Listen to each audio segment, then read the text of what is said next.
I've really noticed that the conflict can really become like an entry point for much deeper intimacy. And so it's not about avoiding tension, but here's the tools we need to look at rebuilding trust or repairing faster so that we can get back to growing together. You're listening to the Transcendent Farmer podcast with your host, Emily Reno. Hello again, Transcendent Farmers. Welcome to episode 45 of the Transcendent Farmer. I came across a really interesting statistic on my very long road trip recently, and I want to share this with you. It's quite fascinating. Did you know? And this is coming from the podcast business school or podcasting business school. I'll link his show in the notes for today's episode because his content is amazing. For anybody out there who's a fellow podcaster or aspiring podcaster, his stuff is great. So what he talks about in this episode is just the attrition rate is super, super high. And I knew this, but I didn't have the numbers on the top of my head. So this really did stick with me. Did you know? Only 17% of podcasters make it past episode 10. And the other one was only 5% of podcasters make it to episode 100, which I think is crazy. So automatically, I'm like, whoa, I've made it into the top 17% of podcasters around, and I'm well on my way to getting into the top 5%.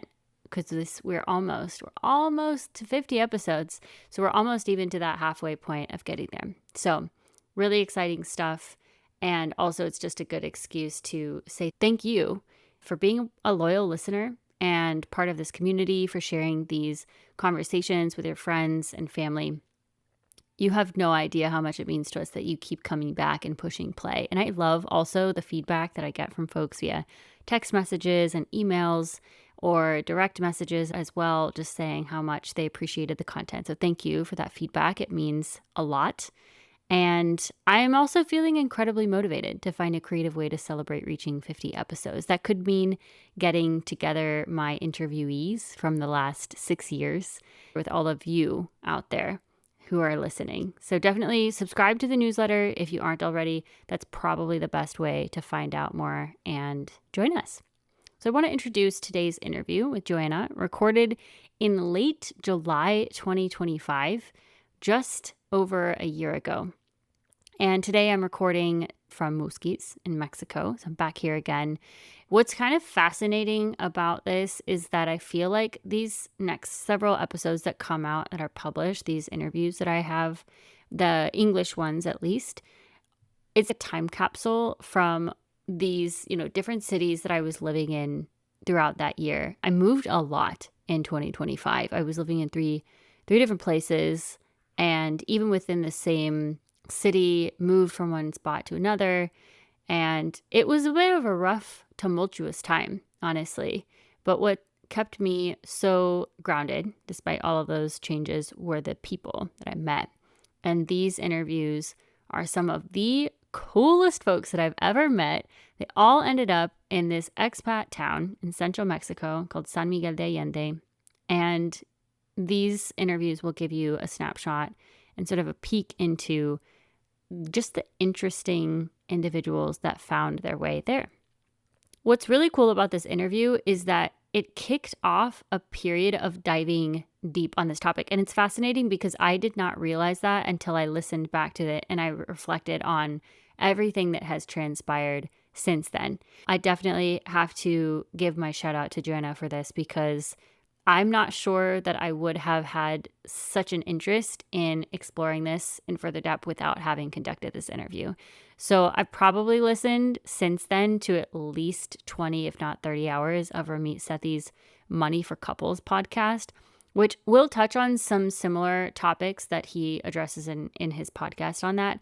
But I just want to shamelessly plug his work because it's been a game changer for me in not only understanding my relationships in a personal context, but also understanding the people that I work with professionally and having a much greater sense of compassion towards them and where their responses might come from when we're having a conversation or making decisions. So check out the show notes in the webpage for this episode to find that, and then sort of connecting to today's episode and what Joanna is working on, I reached out to her to ask if there was anything up to date and recent that she wanted me to share with all of you. And she does indeed have something that she wanted to share, which is called the Resolution Circle.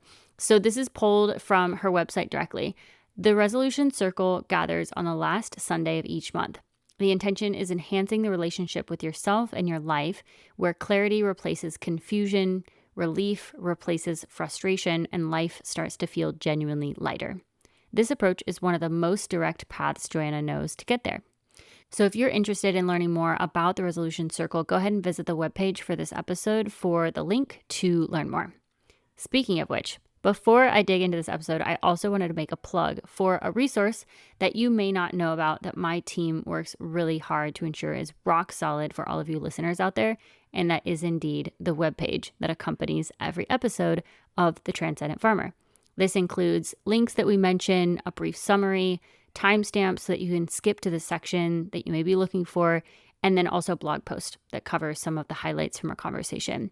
So if you're someone you know prefers to read information rather than listen to it, you can also just go to mezclada.co/podcast and you'll find the full library of episodes. We're still working on building out a filter feature so that you can query all 45 of them and find the episodes based on your interest. But for now, just know that this is a resource that's available to you at any time. With that, let's get into today's episode. All right, we are recording from Casa Ace, which is a nonprofit based here in San Miguel de Allende in the Santa Julia neighborhood, if you aren't familiar with it. Right now, it is summertime, so all of the kids are out of session. They're running around. There's lots of summer programming going on right now here at Casa. So if you hear some cheering, some kids' laughter in the background, that's what's going on. We hope that it also helps transport you to this place here in central Mexico. And this is also, I believe, the first in-person interview that I will have conducted here in San Miguel de Allende since I moved here about 5 months ago. It was crazy. I was telling someone the other day, I was like, oh yeah, I've only been here for 3 months, but actually it's been 5. So the time has passed really quickly. And I've had the great privilege of connecting with some really incredible entrepreneurs since I moved here, specifically a lot of female entrepreneurs, one of whom is sitting across from me now. And I remember, Johanna, when you first introduced yourself, I was like, oh yes, there is a connection here, and I cannot wait to have her on the podcast. So Joanna Lynn is the founder of Rekindle.love, a community that helps couples break free from the same old arguments and build the kind of connection that actually lasts. With over 18 years of experience, Joanna specializes in uncovering the emotional patterns we inherit from our families, the ones that silently shape how we love, argue, and show up in relationship. She's known for turning "we've tried everything" into real, lasting change by helping couples shift what's underneath the surface. Her work is grounded in science, focused on solutions, and always rooted in compassion. Whether you're navigating stress, distance, or just want to feel more like a team again, Joanna brings the tools that actually work. So I'm so excited to have you here, Joanna. It's great to be here, Emily. So I was particularly interested in bringing you in on the podcast because I really feel like you are an expert and you are a leader in this field of relationships, which is a huge area of interest to my audience of farmers and aspiring farmers. A lot of times I've been told that what we end up pursuing as our field of work is ultimately to heal ourselves. And I just wanted to start off with a question, what is it about your life journey that led you to focus this stage of your life's work on this particular topic? Great starting place.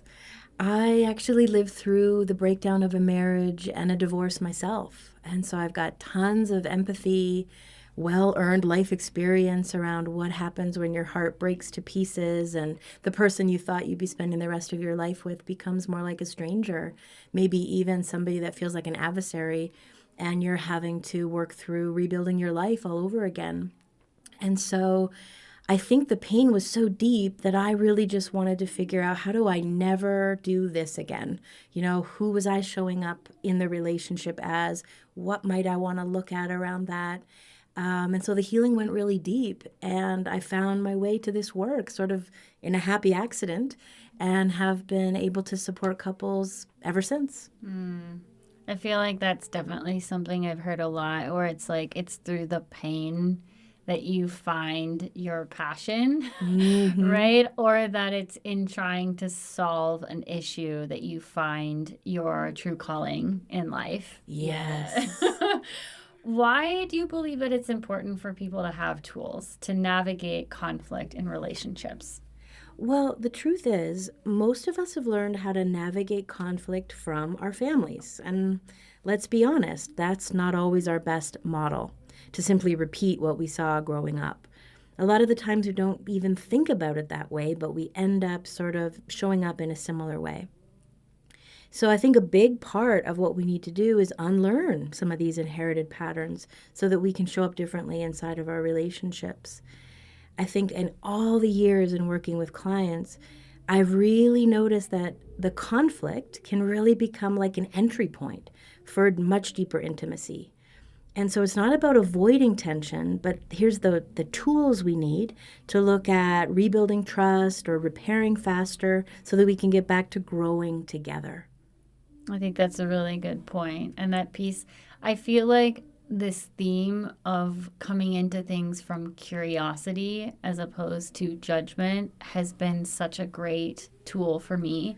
And in recent conflict in relationship, I feel like that was the one thing that helped me kind of step back, see the bigger picture and ask myself, okay, what is this trying to communicate with me in the bigger picture instead of just rah rah, like getting into the anger and just not processing those things. So yeah, I feel like that's really important. I love that you use the word curious. I'll often joke with my clients to get curious instead of furious. So if we can start to look inside, at what is this bringing up in me, then we can get some new traction and respond from a much better place. Exactly. Yeah. So one of the things that I thought would be interesting is kind of taking a different approach towards this conversation. I feel like sometimes it's just like the straight question, but I wanted to do a little bit of kind of scenario planning. And so from my experience of having worked on other farms for many years and just witnessing farm partnerships, it's been really interesting to see that there is little to no separation between your quote unquote home life and work life, and that there is no commute. When you're coming from the office to, going home. Oftentimes, in my own experience having grown up, I remember my mom would talk about how that was a really important part of just their ability to process their emotions, was just having that time to themselves. And when you are working on a farm, and maybe your partner is also working on the farm, there isn't that kind of break away from things. You're just quickly immersed into, okay, you're slammed with, kids need XYZ, homework assignments need done, meal prep needs taken care of. Maybe there's like grandkids that need watching, whatever that looks like. And during the growing season in particular, there is little to no time for sleep, let alone taking care of the rest of the family. And so it's somewhat inevitable that during those times of high stress in sort of what's happening in production, that invades these other areas of your life. And so, what I wanted to walk through today were some scenarios, real scenarios that I've observed, and then just having you explain, how would you help someone navigate that challenge? And my aspiration is that listeners will take away some of these things, thinking about, okay, experiences in my own life, how might I be able to use some of these tools and apply them to the relationships that I have, whether you're working on a farm or not. So let's just take this first scenario, talking about financial stress. So let's say we've got partner A, Joe. He makes a big purchase without getting consent from their partner, or just going to call them Mary. So when Mary finds out, she blows up. She's really upset that she wasn't consulted beforehand because it impacts their shared financial situation. and their ability to reach their savings goals for the years, which included a vacation. So now she's worried that they won't be able to take a vacation, and she's concerned that this kind of thing will happen again in the future. So this couple, they've come to you for help. Where would you begin to try to help them? Oh, I love how you've brought this down to the practical because we could talk about the philosophies of all this all day. But this concept with Mary and Joe is so real. And I think big purchases, this is huge. And if we don't involve our partner, this can create a super rupture. Like I would call it more of a significant loss of trust. And so I would really start by asking some important questions. I'd really want to find out a little bit more about Joe and Mary. So, why was this purchase so important to Joe? Was it some sort of goal that he'd set for himself, maybe even before the marriage? Was it more of a way that he wanted to kind of take control or sit in the driver's seat of whatever was going on the farm? And then on Mary's side, what does financial security mean to her? Was money ever a source of maybe instability or disappointment growing up in her family? Because what I've noticed, to be honest, is we think we're fighting about the money, but we're fighting about what money symbolizes. Her looking forward to the vacation, the freedom of choice, trust inside the partnership. There's so much going on just underneath the surface of this example. And so understanding a little bit about that, I would then go into what's going on with what I call your blueprint around money. We all inherited a bit of an imprint from how we feel about money and what was modeled growing up. And so from there, I would really encourage Mary. Maybe she would say something like, I want to know that we're building something together, because underneath this sort of purchase that wasn't talked about, that's really at the forefront. And maybe Joe feels something like, I want to feel like I'm not being micromanaged, that I can make decisions without it being this huge big thing. And then they can talk about the importance of making joint decisions together around big purchases. Really, we're just trying to get them to speak to their true needs so that we've got more clarity here. And once they can understand the impact of their past experiences, once they start to really look at being a team and they're in this together, I think it's really great to set down some sort of agreements, rules of engagement, I often call it, with how do we move forward. And I think we couldn't move forward without really looking at how do they really rebuild trust. And so I think we've got to talk about goals and dreams, and also how do we deal with big purchases together. I think that this is gold. And I wish that I had had this information so many years ago. I know this isn't part of maybe the script, but I'm just curious, like, what typically motivates people to start working with you? Have you found that there's a theme of like people get to a certain point and they're like, I need help? Oh, yeah. I would say definitely people come at a breaking point or a crisis point, or maybe they've tried marriage counseling or individual therapy, and it sort of just feels like you're talking around the problem. And maybe somebody recommends, oh, hey, have you heard about epigenetics? Have you heard about the family imprint?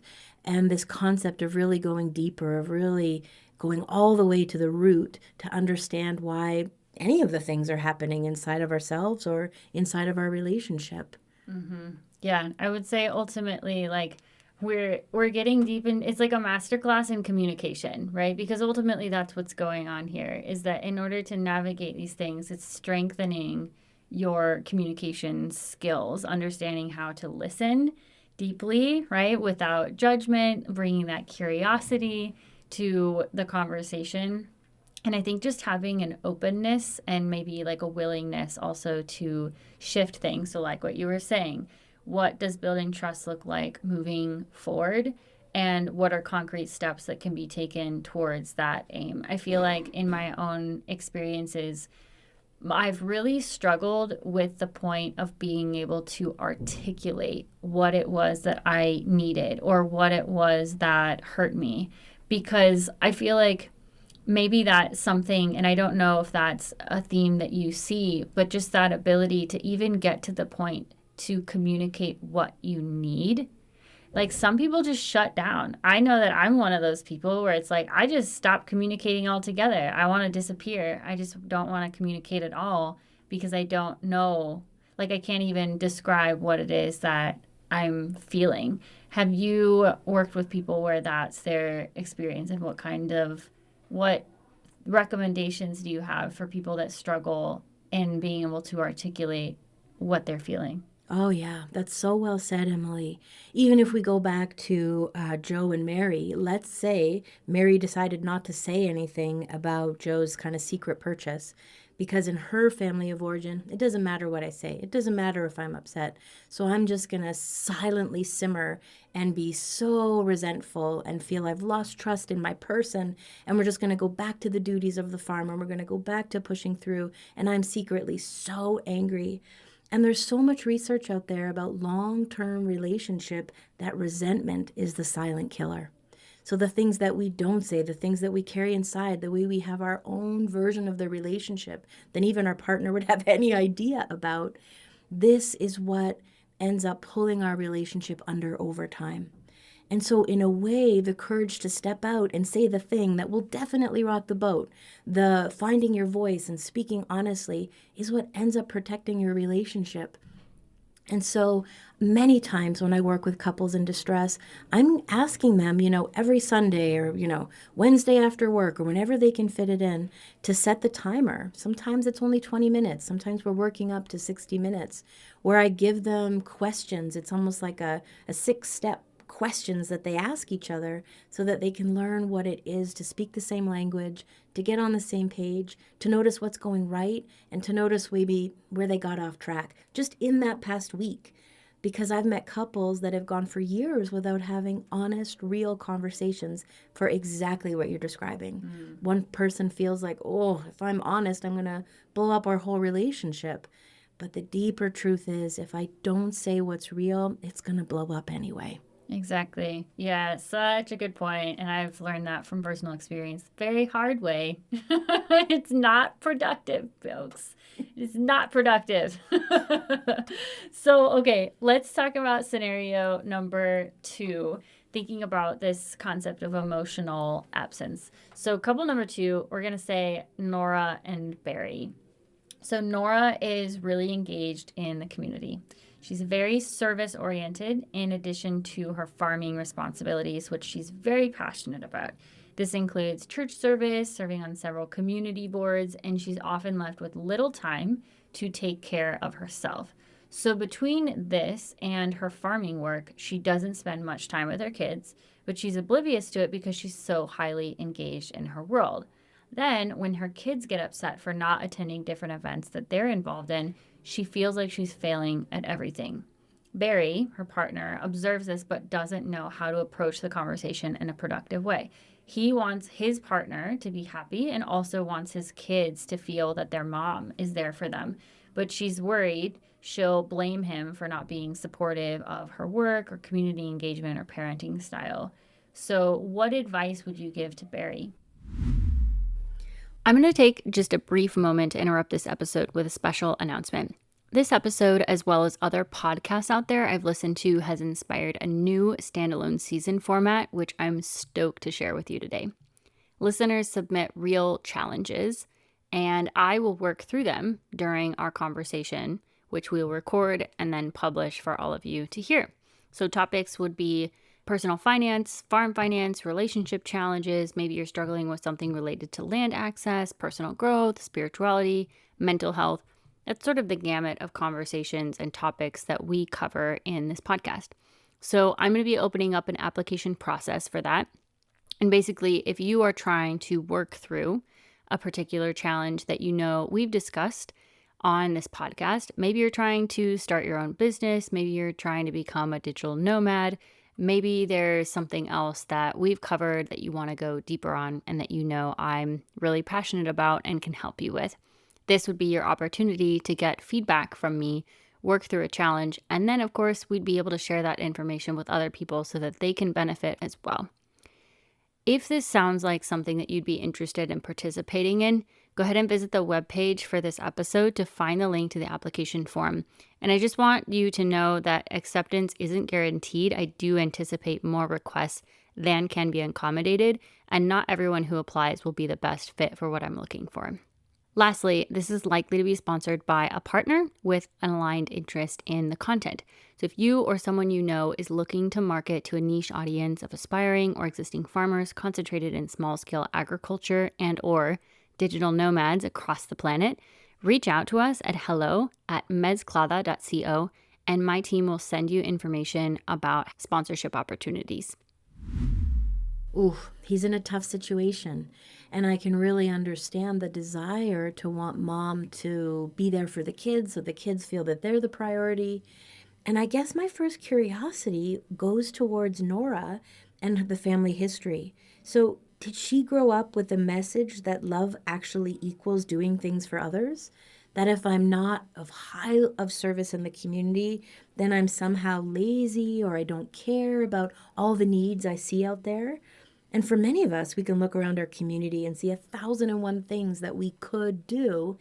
And yet, what might it mean for Nora to settle into family first or self first if she's needing to sort of refuel her own energy, and what is left over to be available for the community? So, my curiosity first would be what's underneath Nora's, let's call it, over responsibility to the outside world. Oftentimes, I've seen this is not just a fictitious case. I've seen this many times. People who give and give to everyone else, there's something that they're unconsciously avoiding. And a lot of times it's the harder emotions that come up in intimate relationship or even the unmet needs inside the home. Maybe they're too painfully familiar in what she's been holding inside. Or maybe Nora feels more validated out there in the world than just, the laundry, the dishes, the meals inside of the family. A lot of that kind of just becomes expected. And so I would encourage Nora and Barry to start to explore this without the blame, without these kind of expectations that come in. And I'd absolutely want to bring in her children's experience. So not to guilt Nora, but to help her reconnect to what matters most. And I think for Barry, he needs some support around, it's not about criticizing Nora, but about bringing his care into the room. I care about our family. Or maybe if I could have a moment with Barry, I might encourage him to say something like, I see how much you give to the community, Nora, and it's beautiful. And it's a lot. I've noticed the kids are really missing you lately, and I'm wondering how we can make it sure that you're feeling supported too. I just want to be able to know what can I do to help our family feel connected and strong. And so this language, this kind of approach can really soften the way Nora can hear it. I think if we go at our partner with a blame and you're not doing, that's not going to go very far. We're not going to really be heard. And so how can Nora feel fulfilled by the things that light her up and giving to community, but bring it back into balance inside of what's going on in the family? I think that is exactly the word I was going to emphasize, balance, right? Because it sounds like based on this scenario, that's what's not happening here. Is there's, that overextension of outward things. I really love that idea of understanding where is that coming from in the first place? What is that pacifying within herself? And how is that, potentially avoiding these other deeper things? I feel like it's so interesting because in a lot of the conversations that I've had with folks just out in the community where maybe I'm tabling and I talk about, I focus on mental health and well-being for farmers. More often than not, I will get the response of, you think farmers are going to be receptive to that? It's this sort of criticism towards people's willingness to have these conversations. And I think that the more and more that I get into this work, the more that I realize that so much of this is about understanding yourself on a very, very deep level and being able to know, I mean, this is one of those things in yogic philosophies, like know thyself. The more that you can understand where those experiences, like how they influence the way that you're operating as an adult, the more effectively that you can have a successful partnership as well. And I think that honestly, the more work that I've done on understanding where my emotions are stemming from, how that is maybe displaying itself in outward ways towards others, the more compassion and empathy that I can have towards other people that maybe have lost their cool, for example, or I have like a really unfortunate interaction with them. Like, for example, I was on a taxi, the other day, and I have found that consistently I have had Uber drivers where they will push the button that says I've arrived when they're still several blocks away. Or they will like push the button and then take a really long route that wasn't what was originally planned. And so I'm continuously being charged for this extra fee. And and I think that the frequency with which this is happening makes it feel like it's happening on purpose, that these people are just trying to, get a few more extra, pesos out of me and any of their clients really by taking advantage of this like thing where, oh, I'm a couple blocks away, so I'm going to say I've arrived, even though I haven't gotten there. So I brought this up with one of the taxi drivers, and I tried to do so in a way that was not blameful, but just kind of like, hey, did you know that when you push that button, it actually starts charging me? And I noticed that you weren't, here when that button was pushed. And this guy blew up and he talked about how like offended he was that I made that comment. And of course, he knows nothing about my situation of having had this happen several times, of being overcharged. And then I have no idea what situation or what day he has had up to the point that, I've just gotten into his taxi. And immediately, because of all of this training of trying to understand, where people are coming from, being more empathetic, I'm like, you know what? He's probably just having an off day. And I'm not going to let his, like pissed off nature invade the good energy that I have cultivated, thus far in the day. Like I literally had just won like a free facial from a raffle, right? So I'm like riding high, feeling great. And then I come into this taxi situation and it's like, what the hell is going on? Like this is not cool. And so I think that our ability to continuously practice these things in any given moment, it doesn't have to be with our partner. It can be with people that we work with, strangers on the street. Just recognizing that we're all coming into this from different perspectives. Usually we just don't know what's going on in other people's lives. And just, having that sense of grace with others, I think is critical for this. Oh, I couldn't agree more. And when you look at it from the farming together perspective, it's almost like all those pressures, like you were saying about this has happened so many times for you, and who knows what's going on for the taxi driver. There's these pressures that build up, and of course they spill over into the relationship. I mean, my husband grew up on a farm. The farm was failing. The relationship split apart. They're so interconnected. So this ability to understand where the other person is coming from, what the outside pressures are sort of doing to them, and how they're responding to you, to be able to look at it from that larger perspective, I think is everything when everything is so intertwined. Mm-hmm. Exactly. So, okay, let's move on to our last scenario here. So this is about balancing parenting responsibilities, which we know is a really big thing that comes up. So this is Javier and Xochitl. So Javier and Xochitl recently had a child, and they both work on the farm full-time, as well as working full-time, like off-farm jobs.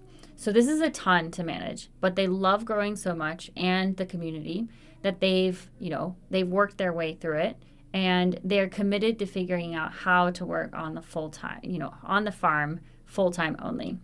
So Xochitl, she's not interested in being the sole provider for her son, in the sense that, she would have to manage all of the household chores, plus parenting responsibilities, plus farming, plus her day job, activities. So it seems like there was a miscommunication somewhere along the way from talking about children to actually having one. And Xochitl feels like she's not getting the support that she needs from Javier. he's pulling his weight on the farm, but there's a lot of things that women have traditionally done that she feels should be shared with him. So I would be curious to know, like, what is your advice, or how would you help Sochi approach this conversation? Oh, yeah. I don't think there's anything bigger than having a child, come into that dynamic. And this is where old inherited roles and, oh, you do this and I do that kind of just come in. They creep in without even consciously choosing them. So for her, I think the best thing to do is really share with Javier what's happening without the blame. So if we were sitting together, I might suggest that she say something like, I've noticed that since our son arrived, I've been taking on more of the household and the parenting load, and I'm really starting to feel exhausted and really alone in that. I know we're both all in on the farm, and I wanted to check in about how we're dividing up everything else. So if you can just tune into that language, it's an invitation for collaboration. There's not a space for defensiveness or blame. And so the ability to do this for yourself is to drop into the awareness of what am I really most upset about? What do I really want my message to be as I'm trying to get it across? And then I would want them from that place, this sort of like place of collaboration, to start to get curious together. So sometimes we get into a couple, we even have children, we have a farm together, and we haven't asked the question, hey, what did you see modeled growing up around parenting, around running a household? What have we kind of stepped into and just assumed instead of consciously agreeing on? And then from here, because it's obvious in this situation that they're going to need to do things differently, it's just not sustainable. What do they really want the next chapter to look like for their son and for themselves as a couple? And how does it all fit into the farm as a whole? I feel like that's such a great way of navigating the situation, and especially this question, because I think about this a lot as someone who, is considering the possibility of having children one day, is this idea of when you think back, or I guess project forward, and as your kids are talking about what was it like to grow up in this household, what are those fond memories that they think of? And how did they see their parents interacting with each other? Like, what is it that you want them to see? And setting that intention for the kind of home life that you want to create. I think that there's so much that I picked up from my childhood where it wasn't necessarily that it was cold, but I feel like there is a lack of warmth that I've observed in Mexican culture, for example, that it's like, that's what I want for my kids, like I want them to be unapologetic about how they love on people, with hugs and kisses. And it's one of my favorite things about living here is like when you greet people with a kiss on the cheek and a hug, it's so special. And it's one of the things that has really just fostered within me a love for Latin culture. But I feel like that piece of recognizing that it's sort of this continuous co-creation where it's like just because you observed something in the past or just because you behaved a certain way with your partner previously doesn't mean that that has to define what's coming next or what your relationship will look like. I mean, I've met so many couples in the retirement home that I worked at where, they had been together for like 30 and 40 years. And they talk a lot about how, we really grew as people over those decades and we changed, but we were always there for each other and we grew together. And I think that that's really special and something that for folks that are navigating, parenthood, that yes, your role is going to change as you take on those responsibilities of raising children. And it will continue to evolve as they grow older, right? And as they move out of the home and suddenly you're an empty nester, right? Like it's just this continuous process. So yeah, I think this has been very, very helpful. I'm certain that people are going to get a lot of value out of some of these examples and really concrete like scripts. I think there's a lot of pieces that you shared with us that are really helpful that could be applicable to a lot of different situations, right? So what I heard was a lot of like asking that other person where they're coming from, like showing curiosity towards maybe what kind of childhood experiences might have influenced, what's happening today. And I recognize like there are some people that for them, this kind of conversation is way out of their wheelhouse. Like they've never taken any time to even evaluate what my childhood was like and how that's influencing what I'm doing as an adult. So this could be a really big stretch for some people. And for others, it may just be an everyday conversation because they're used to these things. But I do feel like this conversation is so important to be sharing with the farming community. And I'm just really grateful that you're here to share it with me. Oh, I'm so glad to be invited, Emily. This is such an important topic. So, one of the things that brought us together meeting for the first time was some of the work that you're doing around building this online community. So, in addition to working one on one with clients, you recently decided to launch an online membership community. And I'd be curious to know why did you want to do that? I think that when we're in such a time of transition, it can be so helpful to know we're not alone in that. And we learn from other people where you think, oh, yeah, that's a great question. I wouldn't have thought to ask that, but that's super helpful. And I think it also makes this work much more accessible. It's a much lower price point, and people can access all kinds of tools and everything I've been doing over almost 2 decades working with clients to be able to just come into this community and learn how to navigate conflict in a way that's going to support them. Yeah, I just think that I want to be able to support people in a way that I can see just one-on-one. I can only see so many people, and I'd love to be able to connect with more people than that timing allows. Exactly. Scaling, impact, people, right? Like that's so important. And I think that that's one of the biggest pieces about how digital spaces and communities can be just so powerful and transformational. Is that I had a conversation with some folks yesterday about this, that in the world that we live in today, if you are able to master the art of tapping in to digital markets, that is selling the things you have online, I truly feel that there are no limits. And I think that it's so cool that people like you that have such a breadth of knowledge, right, and a depth of knowledge in this space to be able to translate that to something that is so accessible for people online. I think that's really cool. And I wish that there were more people that recognize that that was an opportunity for themselves.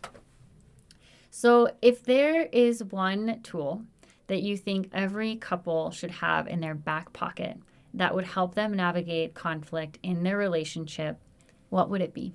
Oh, just one tool. Oh my gosh. Okay. Well, I think I've noticed in my own relationship, what if you could pause before reacting? And this curiosity piece, I know I've said that many times, but to really hold curiosity about the pattern and not the person. I had one client say in a class I taught recently, oh my gosh, it's the pattern. That's what keeps coming up. It's not even him. And so most conflict, if you really break it down, isn't even about what's happening right now. It's about what the moment activates in us. Unmet needs or wounds that haven't been attended to, even unspoken fears. And so if you can stop yourself and just pause, just take that breath, even for a moment, a very orientating question that I ask myself is, what is this reminding me of? What is really a trigger for me here? What's touching my heart that has it feel so intense? And then I can show up a little bit more present moment to respond to what's happening in the now. And maybe that even stops an argument in its tracks. Maybe you can start to have a conversation about what this is really pointing to anyways. And from there, everything can change. Indeed. This is gold, folks. I hope you are taking notes right now. So I always wrap up my conversations because you are on the Transcendent Farmer podcast with this question. What does it mean to you to be a transcendent farmer? It's such a deep question, and I can't help but align it to my own work. I really see everything about the root cause, the soil that we're grown in, so to speak, as human beings. And so this concept of regenerating the soil before we even plant what we're growing, and looking at ourselves as individuals, that we've got these roots that go deep, deep generations back. And I just see such a parallel between our two worlds, Emily. Indeed. Yes, yes. Oh, I love it. So I know that there's going to be a lot of listeners who want to find out more about you, what you're building, your services. Where would you recommend that they go so that they can connect with you? Well, if they're curious about the community, they can visit rekindle.love, and that talks all about everything that's included. And if they're wanting to know a little bit more about my private practice or hear other podcasts, I write a lot. So there's lots of articles about all the things we inherit from family and epigenetics. They can find me under www.joannalyn.ca. Fantastic. Well, I know you're going to get a lot of folks reaching out after they hear this. And yeah, I just want to say again, thank you so much for your time and for your work. The work that you are doing to help people have better relationships. I think it's so important. And I hope that our farming community can similarly, absorb some of your knowledge from this, go out and seek, more resources that you have to offer. And yeah, just wishing you the best of luck in your entrepreneurial journey. Aw, thanks, Emily. Right back at ya. The Transcendent Farmer podcast is a completely independent podcast supported by you, our listeners, and at this point, to be frank, Mezclada's grant writing and food systems planning services. Visual and marketing support provided by Melissa Vieira.